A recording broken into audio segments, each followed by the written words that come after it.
SSC CGL qualified candidates are protesting against the Jharkhand government's decision to cancel the examination. The candidates have raised objections to the cancellation and are demanding that the government reconsider its decision. The protest comes amidst the ongoing controversy over alleged irregularities in Jharkhand's recruitment examination. Manish Mehta is joining us for more on this story. Manish, now that the exam has been cancelled, there are protests over that as well?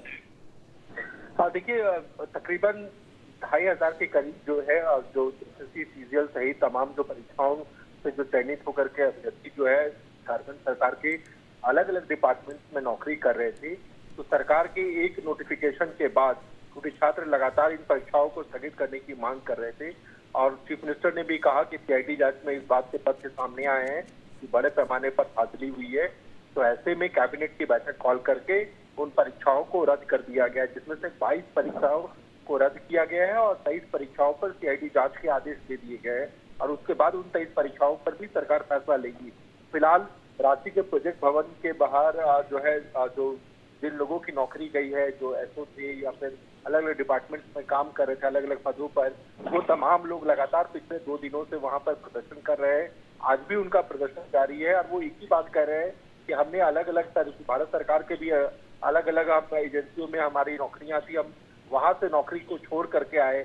अगर ऐसा होता, अगर हमने गलत तरीके से नौकरी हासिल की होती तो हम भारत सरकार के लिए कैसे नौकरी कर रहे होते। तो वो तमाम सवाल पूछ रहे हैं, वो सरकार पर सवाल खड़े कर रहे हैं और वो ये कह रहे हैं कि कैसे किसी आंदोलन की वजह से सरकार दबाव में आकर के हमारी नौकरी को रातों रात उन्होंने खत्म कर दिया। तो काफी गुस्से में भी है, नाराजगी भी जाहिर कर रहे हैं, लेकिन इन सब के बीच क्योंकि अब सरकार की तरफ से नोटिफिकेशन भी जारी हो गया है, तो अब देखने वाली बात ये होगी कि आगे क्या कुछ कदम जो है सरकार इस मसले पर उठाती है। लेकिन इतना जरूर है कि ये तमाम जो 22 परीक्षा जो दी गई थी सरकार की तरफ से, जिन परीक्षाओं में अभ्यर्थी चयन करके सरकार के अलग अलग विभागों में नौकरी कर रहे थे, इस कल देर रात जो नोटिफिकेशन जारी हुई है उसके बाद उनकी नौकरी जो है वो चली गई है। Okay. More breaking news also now coming in this hour.